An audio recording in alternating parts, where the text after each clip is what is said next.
The smarter you are, the harder it is to fall in love.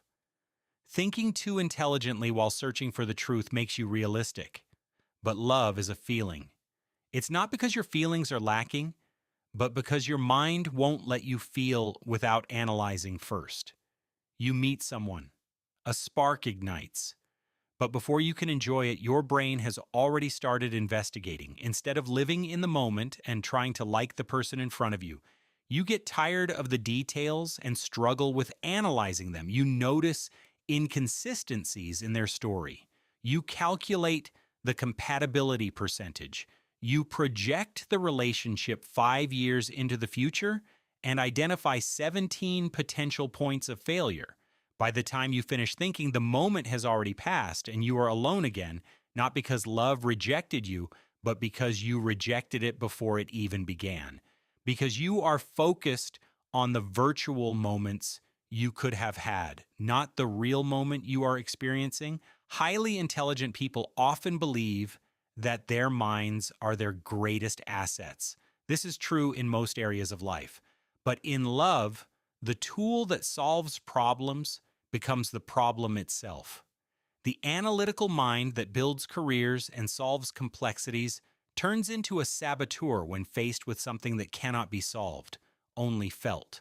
This is a paradox that no one talks about. Welcome to 5-Minute Psychology. In the next 5 minutes, you'll learn a powerful psychological idea that can change the way you think. Love psychology? Subscribe for more. Now let's continue. Intelligence creates distance. The more you understand about human behavior, the harder it becomes to simply experience it. You see the patterns too clearly. You know that the rush of early romance is just neurochemistry, dopamine, norepinephrine, a cocktail designed by evolution to make you bond. Knowing this does not make the feeling less real, but it makes surrendering to it feel foolish. And intelligent people hate feeling foolish, so they protect themselves. They build walls made of skepticism and standards so high that almost no one can climb them. They tell themselves they are being selective. In reality, they are being defensive because vulnerability requires a kind of courage that intelligence cannot provide. What most people overlook is this: emotional intelligence and cognitive intelligence are not the same thing. You can solve differential equations even if you are completely ignorant of the language of intimacy. You can understand quantum mechanics, but you may not understand why your partner feels neglected. Emotions don't work with math.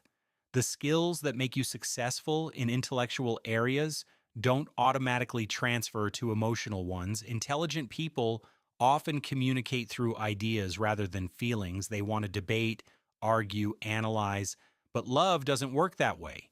Love wants you to be present, not prepared. It wants you to listen without preparing answers. It wants you to accept without understanding. It wants you to start living opportunities, not imagining them.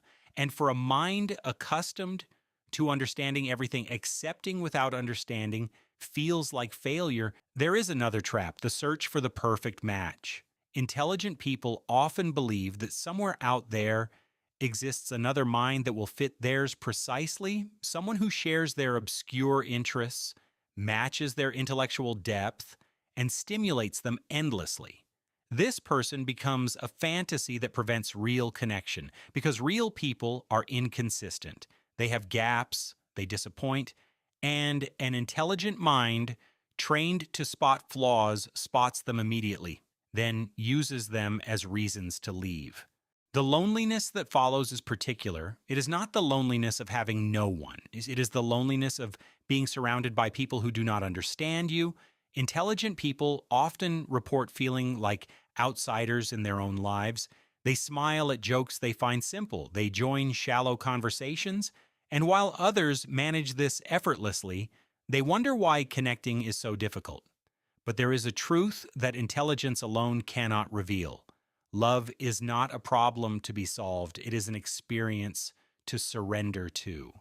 And surrendering requires something that intelligence often erodes: trust, trust that you won't be hurt, trust that your vulnerability won't be punished, trust that another person can understand parts of you that even you don't fully understand. Just live and enjoy what you experience. You may never have it again. The way forward is not to diminish your intellect, it is to accept that your intellect has limits. Some things must be felt before they can be understood. If you lose your feelings, you cannot bring them back with the intellect you possess. The heart has reasons that the mind cannot know.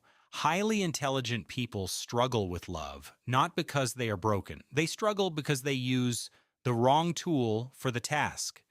The mind is brilliant at many things, but love asks for something else entirely: the willingness to not know, to not control, to not predict.